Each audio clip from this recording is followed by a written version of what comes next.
Labdien, priecājos jūs redzēt šeit tik kuplā skaitā. Tad es pastāstīšu, ko tad šī Rutas pieminētā direktīva nozīmēs mums Latvijā. Un,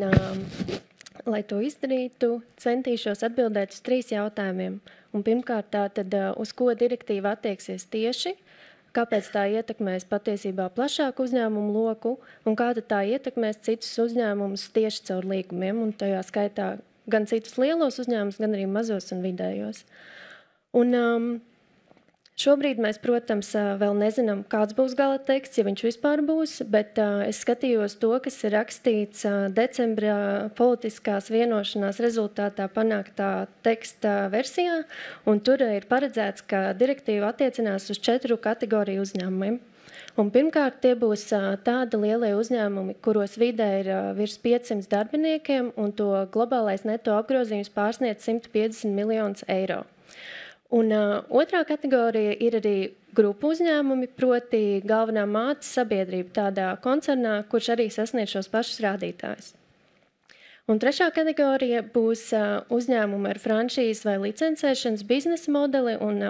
uzreiz tad minēšu piemēru Narvesen, man šķiet ļoti labi zināms, kur šie uzņēmumi, mazie kioski nav viena liela uzņēmuma meitas sabiedrības, bet vairāk kā neatkarīgi uzņēmumi, kas darbojas izmantojot vienu zīmolu, veidu, sortimentu, kā viņi strādā, un tad arī uz šādiem uzņēmumiem attieksies direktīva, ja šie licencēšanas franšīzes maksājumi pārsniegs 7,5 miljonus un globālais neto apgrozījums 40 miljonus. Un tad 4. kategorija ir tādi lielie uzņēmumi, kuri būs vairāk nekā 250 darbinieku, un to globālais neto apgrozījums pārsniegs 40 miljonus, no kuriem tad vismaz 20 miljoni ir kādā no augsta riska nozarēm, tekstilu izstrādājumu, apavu apģērbu ražošana, vairumtirdzniecībā, mežsaimniecība, zivsaimniecība, lauksaimniecība, pārtiks dzērienu ražošana, dažādu derīgo izrakteņu iegūšana un Latvijas kontekstā, piemēram, kūdras iegūšana arī tad būtu šī augsta riska nozare, dažādu metālu izstrādājumu ražošana un arī būvniecība. Un Gabriela jau minēja, ka direktīva ietekmēs arī uzņēmumus ārpus Eiropas Savienības, un tā vienīgā atšķirība ir, ka skatīsies nevis globālo apgrozījumu šiem uzņēmumiem, bet tieši to apgrozījumu, kas ir Eiropas Savienības mērogā. Un es ieliku arī slaidu, kā prasības kļūs obligāts pakāpeniski, bet īpaši pie tā nekavēšos, jo redzēsim, vai direktīvu pieņem šogad vai nē, un uz kādiem tad tieši uzņēmumiem attieksies direktīvu. Šobrīd mēs tomēr līdz galam vēl nezinām, bet es domāju, ka būs tā pati, ka sākumā to attiecinās uz tādiem vislielākajiem uzņēmumiem un tad pakāpeniski arī uz pārējām kategorijām. Un tad es domāju, varbūt jūs klausoties jau mēģināt iztēloties, kas tad šie varētu būt pa uzņēmumiem Latvijā. Un cik daudz mums ir tādu uzņēmumu, un viņu nav daudz. Tas ir mazāk kā 1%, bet tad varbūt tāds jautājums, vai tas nozīmē, ka mums vajadzētu mazāk kaut kā pievērst uzmanību šai iniciatīvai. Es teiktu, ka nē, tādēļ, ka arī Eiropas Savienībā ir tieši tāda pati situācija. Tas ir mazāk kā 1% uzņēmumu, un tas iemesls arī ir šī Eiropas komisijas priekšlikuma loģika, ka skatoties, kā likumi ir attīstījušies Vācijā un Francijā, viņi domāja šīs obligātās rūpības pienākuma prasības attiecināt tieši uz vislielākajiem uzņēmumiem.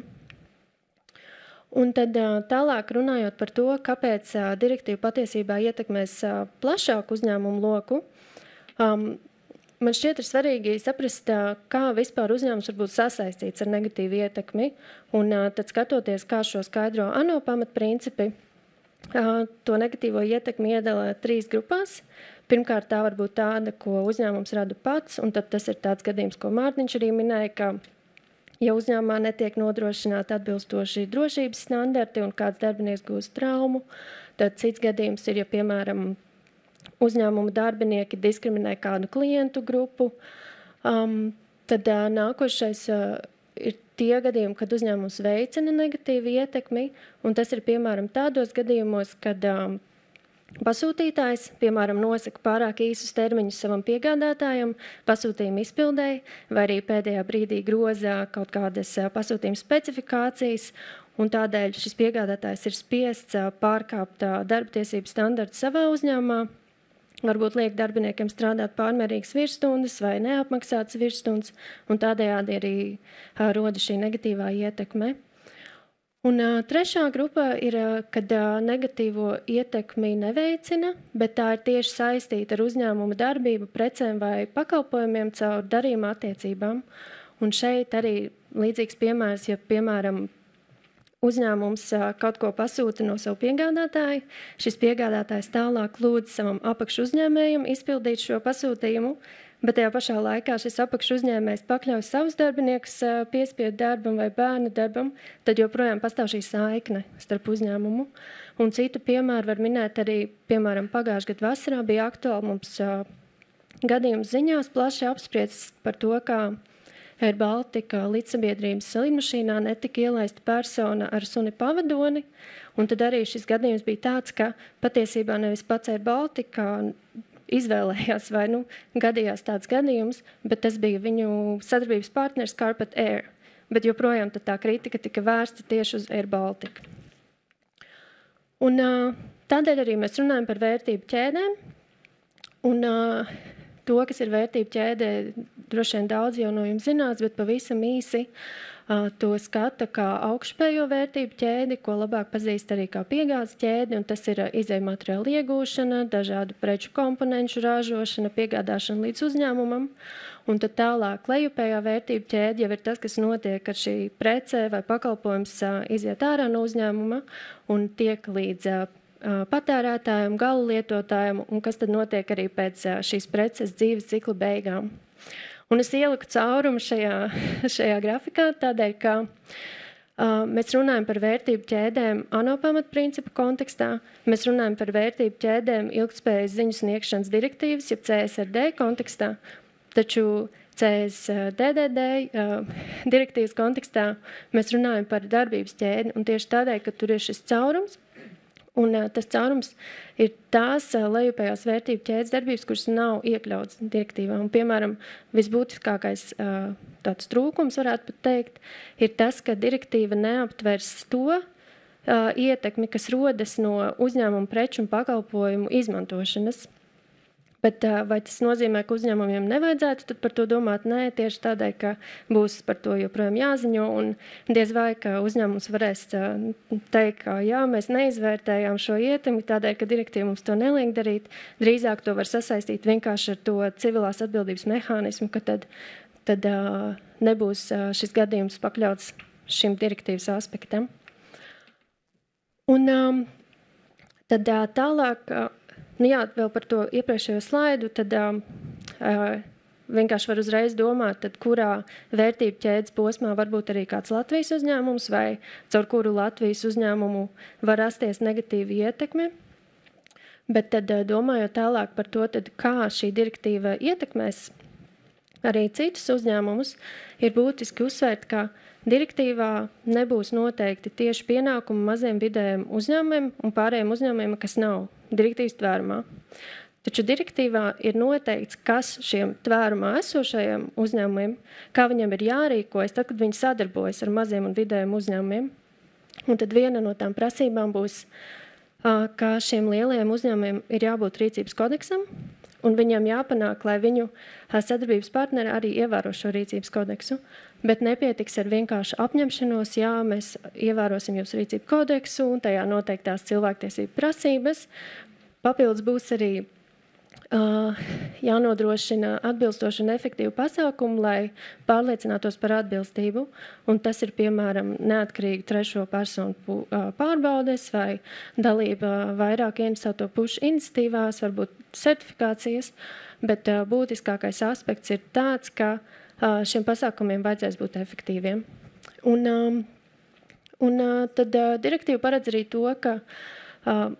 šiem lielajiem uzņēmumiem būs jāatbalsta mazie un vidējie uzņēmumi, proti vai veicot kaut kādu finanšu ieguldījumu vai apmācības par cilvēktiesībām vai arī ieguldījumus vadības sistēmās. Un, protams, jāuzlabo arī pašiem savu pirkšanas praksi šiem lielajiem uzņēmumiem tādēļ, ka, kā jau es minēju, tieši paša uzņēmuma darbība citreiz var būt iemesls, kādēļ cits uzņēmums izraisa negatīvu ietekmi uz cilvēktiesībām.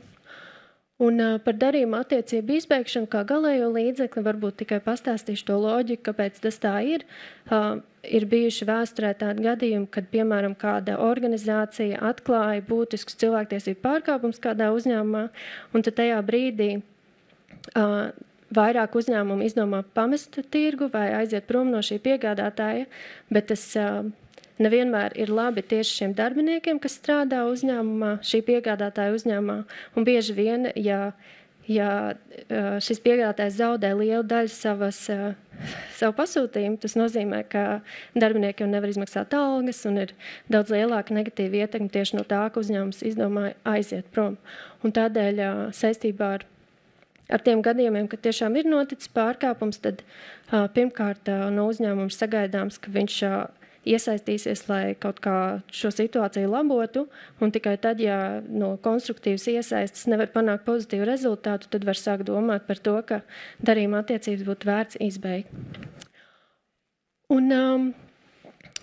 tad domājot par to, kā šīs lietas var ierakstīt līgumos, šo sadarbību vērsto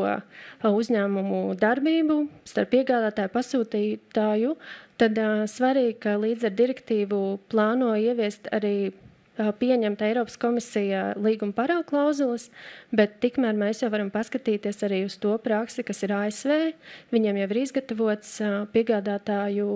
paraugklauzulas, un arī Eiropā šobrīd neatkarīgu ekspertu grupu veido Eiropas paraugklauzulas, un Vācijā viņam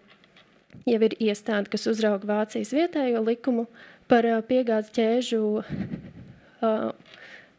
darbībām. Un viņu sauc BAFA, es nemācēšu jums pateikt pilno nosaukumu, bet viņi izdod dažādas rekomendācijas uzņēmumiem, ne tikai vācu, bet arī angļu, manuprāt, arī franču valodā, tad to var arī paskatīties, kā tas izskatās. Bet tas galvenais secinājums, tad, kad jūs lasīsiet šos dokumentus, labprāt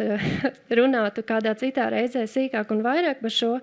bet tās galvenais uzsvars ir uz to, ka līgumiem būs jābūt tādiem, ka